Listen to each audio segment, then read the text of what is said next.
Hey guys, welcome back to another video here. I'm Rob with RJ Gaming, and we're looking at another RC update for the Capra. We've got some parts that just came in.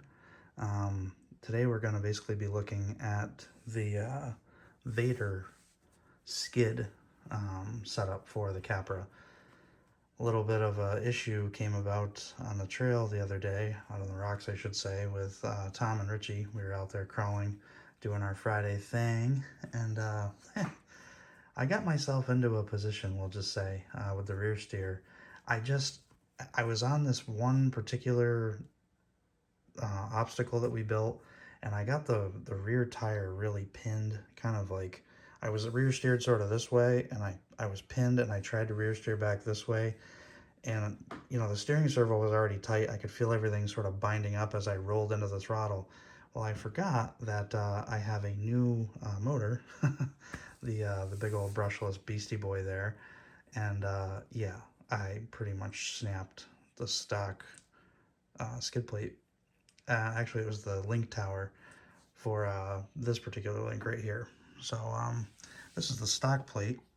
So for those of you who haven't had the pleasure yet, or have had the pleasure and are wondering what the heck to do, this is your stock plate. It's plastic, and it's pretty... These are the pieces that broke. And so part of it, I'll preface this with, part of it's my fault, kinda, because when I had to put this motor in, there was some shaving required on this link. So like this link tower, this sat kind of like that in place where the Vader skid sits now. And so this tower required, because of the way the stock skid is designed, if you buy the Hobby Wing 2-in-1 Fusion Pro, it's too long this way, oops, like there, to fit. So you hit this tower back here on the stock plate, which basically forced me to Dremel. I don't know if you guys can see. You might be able to see it. You guys can see where I sort of, focus, where I sort of Dremeled it. You can see where it's carved on this inner, right here, compared to like the stock where it's not carved. No, I can't really, I guess I could sort of hold it up. It's very hard to see, but basically what it did is it made this thinner, this one particular tower. So in shaving that down and getting that motor, yeah, you can really see it there. You can see where the Dremel ran across here, where it's sort of like uneven versus stock. See how much higher that is? So that whole area was Dremeled out to make that motor fit. And so what that did is it weakened the tower. Now, I'll tell you that, it's fine. It's a stock part, but look at, I can bend that. That's just squeezing with my hands. I'm bending the whole skid plate. It's plastic. It's, it's good in a way that it's sort of a little flexible. It's pretty strong. I'm not saying that it's junk. I'm sure it's fine. I'm sure a lot of people have had no issues with their stock plates on the Capra, but when you put this motor upgrade in here, this particular one was a little long, so partially my fault. I kind of saw it coming as that being a weak spot, and boy, all of a sudden Richie was like, I got over the obstacle, and he's like, Rob, one of your links is hanging, and it was this, this link right here, and I'm like, shit. So the ass end was just kind of like really squirrely and wobbly, like friggin' like it had a broken hip or something, It was so stupid. And then I tried to super glue it because I'm like, I want to keep crawling. And my brothers tried to help me out. Richie and Tom were trying to help me get this thing super glued back together. But there's a lot of pressure and weight and tension on these towers. So I tried my best, and it's a kind of an awkward spot to super glue. So I was like, you know what? I'm just going to call it. I grabbed a different rig, actually borrowed the Defender I sold, the TRX Defender I sold to Tom. He let me borrow that to finish the day with Richie, so I actually got to finish the day crawling. So thank you, Tom. Again, I really appreciate it, buddy. I wanted to finish crawling that day, and it was only like, we usually crawl from like noon, 1 o'clock-ish, all the way till dark. So it was only like 4, and it gets dark at like 7. So it was nice to finish out the day, but anyway, the Vader skid, this is what you're all here to see, or at least talk about. So Vader products, I researched a little bit. I'd already kind of heard about Vader through Crawler Canyon. He was talking about putting in this particular motor. He loves the Fusion Pro. He is like a huge, huge hobby wing. Fusion Pro, Fusion SE, he loves the Fusion setups for the crawlers. So he was like, you can, you can drill the stock, or, Dremel the stock skid plate, or you can just go ahead and get a Vader, and the Vader comes with space needed for a bigger motor. I'm going to tell you guys right now, I got this Vader skid plate off of A-Main Hobby Shop or whatever for $54.99, I believe it was, 55 bucks. So when you first look at it, you're like, man, it's a skid plate, 55 bucks, Jesus, that's kind of, And on Amazon, there was actually Trio, the guys that make the weighted brass portal covers and portal setups, and they even made like beadlocks and stuff. Trio made a really cool looking one that was colored. There was, I think, green, maybe green, blue, red, black, potentially. I could be wrong about that, but I saw there was a red one. I was like, oh, that looked sweet with the red, the body. But I was reading a lot of the reviews. I was really digging in, and everybody pretty much said, yeah, those are fine. Those, if you want to buy like an aluminum skid from Trio. But if you really want like the skid for the Capra, like the best skid made, get the freaking the Vader. So I think the Trio was $27 for the aluminum plate. Their stock plate was $12, $11.99. So I could have just swapped the stock plate back in, but I would have had the same problem with the motor. So I was like, I'm not doing that. So yeah, we went with the Vader. I spent the money. Guys were saying just spend the money. I know it's double what the Trio one is, and it's like triple what a stock one is, but just you'll be happier with it.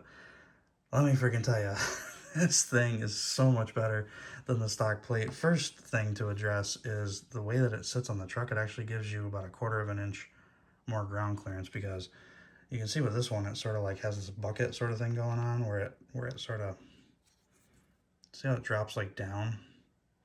It's not really flat. See how it's like that? Almost like a U shape kind of deal. Well, the Vader is straight up flat. Like, there is no U shape about that. It is a flat plate that transmission sits to. The other thing I really like about it is it's very, very slippery. So it's almost feels like aluminum. I don't think it's aluminum. It's like a really strong plastic. I took both hands and tried to like when you try to take something with your hands and break it in half. I could not get this thing to bend at all. It almost feels like aluminum, but I don't think it is. I think this is plastic. And the reason that they use plastic, or whatever that material is, it's way stronger than whatever the hell this is. The reason I was reading, and I kind of found this interesting, is plastic is more slippery than metal. Like metal, you're going to catch more, and it's going to kind of like hang you up. So they wanted most of the bottom of the plate to be slippery. So if you look really close, I don't know if you can see it. There's like almost like little lines in there. But when I run my finger across this, it's very slick. It's very, very slippery. And the screws are nice and recessed. So that's a nice design. Those are actually my stock screws. So they fit right back into the plate for the transmission to mount with the motor and everything. So that was a really nice strong mount up. And then what they do is they provide you with these two aluminum hangers for your, or towers, I should say, for the links. So these, what's kind of cool is like the plate comes in 3 pieces. You get your 2 metal pieces, and then you get your plate in the middle. And your lower links, your long links, come down, and there's a really skinny screw that you have from the stock guy that goes right through. You can kind of see there, right here. See that little hole right there? See how there's the outside hole right here? So this really long screw goes all the way through there and connects. So there's actually 1 screw sitting right in here. So before you put the plates on, you put that screw through, and it goes all the way across. So the screw literally sits like from here all the way to like here. It's really cool. And it takes those links and just does 1 big old lock screw, which is sweet. Same with these lowers here. Big old screw goes through there. Then your plate goes on over the outside, which covers those screws, keeps them protected. They provide you with hardware to mount the plates. So the plates go on with 1 screw, and then your stock when you go to put your body back on, your buggy frame, when you put this back over here, it's literally going to go right through the metal, right into the plastic piece, and kind of just squeeze it all like sort of like whoosh, together. So really, really well designed. And the other thing I like that they have is they provide you with this kind of little break off thing. It's like I said, it's like a plastic 3D printed sort of deal, but it's strong. I mean, the pieces are really like, I can't even bend that with my hand. And these are for if you are going to mount a servo for dig. So the Capra stock comes with dig in the transmission, but it's disabled because they don't include a servo or a radio capable of doing dig. Well, now that I've upgraded to the FlySky GT5, I have an extra channel for dig if I want to use it. And the dig is already in the transmission. All I have to do is go in and pull a piece and put a servo in. Well, they give you this stuff to mount a servo to the plate. So it's already, they already provide you with that stuff and some hardware to do that. So it's kind of nice. You can pick a low profile or a full servo. What I see a lot of guys doing, they'll take the servo here, their front or rear steering servo, and they'll upgrade it to a nicer steering servo, and then they'll take the stock servo if it's not burnt, and they'll use it as their dig servo, and they'll install it. And this will actually, this plate allows for a full-size servo to be installed. It has enough room, which I thought was awesome. So Vader literally really does just such a nice job. They provide you with everything you need. I don't even need this stuff right now because I'm not doing dig, but when it's one of the things on my list down the line. So when I do, I'll have all the shit to do it. It's right here. I'll put it in a bag.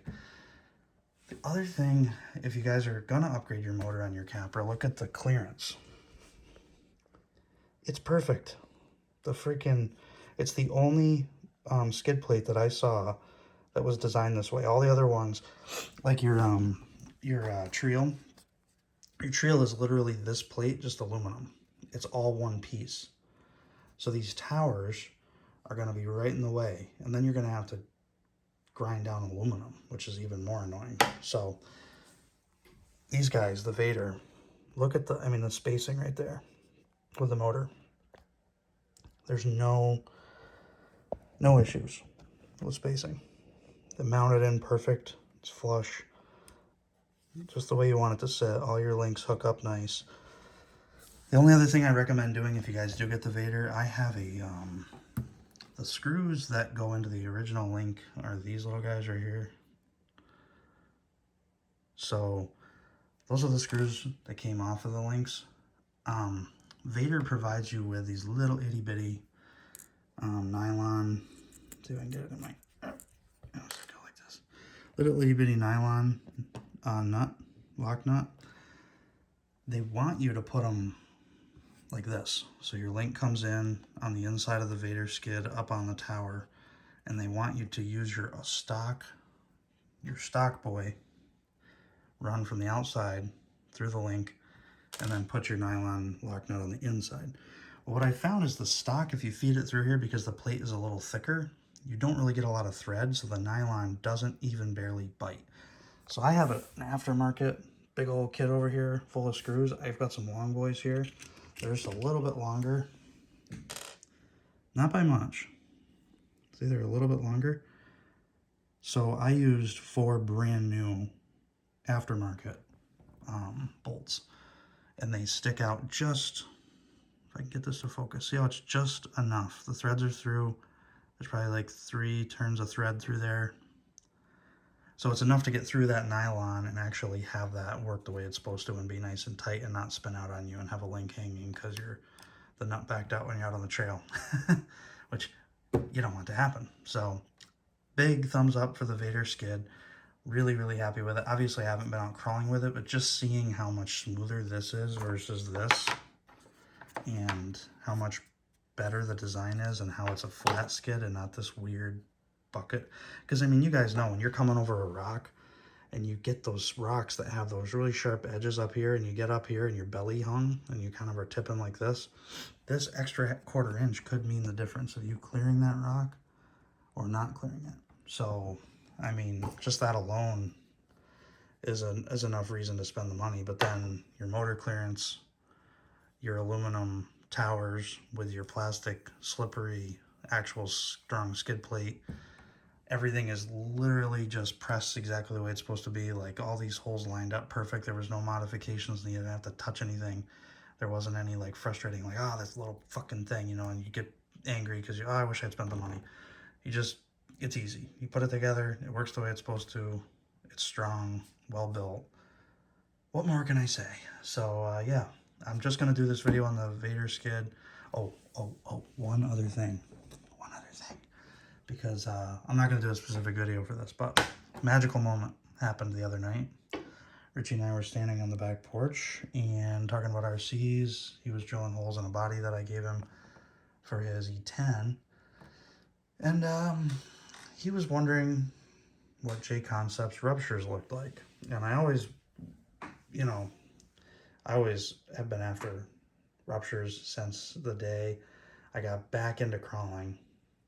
JConcepts ruptures are my #1 pick for tire, for crawling. They just, every video I've seen them in, they perform so well. And I was like, oh my God, I got to get my hands on a set of those. Oh, we looked on the website to look at a picture to show him what they looked like, and they were back in stock. And I had to do like a triple take, like, what the fuck? They're in stock? And Richie was like, hit order, hit order. So I ordered a set of 4 JConcepts green compound 1.9 ruptures. And guess what we have in the RC shop, ladies and gentlemen, boys and girls? We got ruptures. Oh, they're so, look at sticky. They're so sticky. Oh, these things, dude, they are just, oh, I got them and I was like, oh, I'm so excited. I'm so excited. I love the holes. I mean, the holes look awesome, right? The holes are sick. You can't say that, like, that's not a beast of a tire, especially on those nice red bead locks. The JConcepts holes, and they've been great tires. And the reason I got the holes is because all the ruptures were out of stock. I could not find them anywhere. So finally, after well over a month of searching, they came in stock. I ordered them. So it was 2 in the morning. I ordered them. I went to, no, actually, sorry, I was up. I got an email at 5 in the morning telling me they were back in stock. So JConcepts was a little behind on their email notifications because I'm signed up for the, you know, to be notified when they come back in stock. But I'd already ordered them. So I was like, cool, thanks for telling me, but I already got them ordered. By 3 p.m., I woke up later that day to get up to go to work. These were back out of stock already. And they have remained out of stock ever since. So I think that I caught them just in the nick of time. So like I said, the green compound, the really nice JConcepts. Oh, look at that. I mean, that's even with the thing in there. So sticky. I just love the tread pattern. They've got this really aggressive, you can look down on the sidewall. Look at these sidewall treads. So when you get your truck's kind of on the side here and it's trying to dig and it's literally leaning over like that, your sidewall is still going to work. And JConcepts ruptures, as Crawler Canyon will state, they just work. They just do work. These tires have been proven time and time again to they just do well. There's something about the way they're designed. They're also a little taller of a 4.7. They're not a 4.75, they're like a 4.92. So even not even mounted. Look at the difference. You can see a little bit taller than the holds. Like maybe if I go like this. Yeah, you can see. See how it stands up a little taller? They're a little bit bigger. They're about the same width, it seems like. Actually, they're maybe a little wider. But see how they stand? Just a smidgen taller. So they're a little bit bigger of a tire. So that's actually going to give me a little more ground clearance once mounted. And then so will the little Vader skid situation we have going on here. So I think between the 2 of these, it's going to be just a hell of an upgrade for the Capra. And yeah, so if anybody's looking for a reliable, good skid, like I said, I cannot speak to longevity yet because I just put it on the truck and I'm going to run it probably tomorrow. Well, I should say today because it's 1 in the morning. Probably going to run it today if I get some time. If not, my first chance I get out there, I'm going to run it and test it. But can't speak of longevity, but just like installation and the feeling of the quality of the product, I can kind of just tell that this thing is going to blow this, obviously the stock one out of the water. Probably a lot of the other skids too. This one has earned a reputation, and there probably is a reason why. So I'm going to get the truck all put back together. I want to get the ruptures mounted. I did order squid inserts for these because these are special tires to me. They're near and dear to my heart. They're my favorite tire, and they're the ones I've always wanted. So I went ahead and spent the money on the 3D printed squid inserts, specifically printed for the rupture. They are on their way to the shop here. So yeah, I'm gonna mount them for now on the stock foams, these guys. And then once the squid inserts come, I'll take them off the beadlocks and I'll put the squids in. And then that's probably gonna be like the best tire setup on this truck, honestly, for the time being. These are the ones I've always wanted. The only ones I really want other than these are the megalithics, the brand new ones, because I've been seeing so many good things about the megalithics too, but they're kind of like a rupture and a tusk had a baby, it seems like. So yeah, megalithics are definitely, I'm on the hunt for those as well. But for now, I'm just super stoked to have ruptures literally in my hand. It's just, I was telling the guys earlier, like, I feel like I'm holding gold. You know, when you finally find these things, it's like, oh man, it's so good. So yeah, if you guys are looking for a good skid, this is probably a good choice. Like I said, there's probably others out there too that'll work, and I mean even the stock work fine. But when you're starting to mess with motor length and stuff, it's kind of nice just to have some extra space. So yeah, I thank you guys for watching. Hopefully this helped somebody out there, because sometimes I feel like with RCs it's hit or miss. Like there's certain things in the hobby that I feel like a lot of guys they're so advanced. They're kind of like, oh yeah, everybody knows the Vader skid's a good skid. Like everybody knows, yeah, Capra, we know that, you know, like, yeah, nobody needs to talk about that. But there might be somebody new, like me, who's never seen a Vader skid ever, or never used Vader products or anything.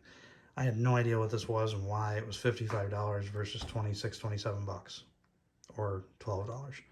And so I was like having to research the hell out of it and read all these comments and forums. And nobody else has really released another video about it except for like one other person about installing it. But he focuses more on the servo installation for the dig. And I didn't need that. I kind of just wanted to talk about the pros and cons of the Vader skid. So, like I said, not really many cons other than the price so far. So, a little bit on the pricey side. But you get what you pay for, you know? You guys know that. It's pay for the quality. So, there it is, and I hope you guys have a good day, night, wherever you're watching, whenever you're watching. Thanks for joining me in the shop, and until the next time, take care, everybody. We'll see ya.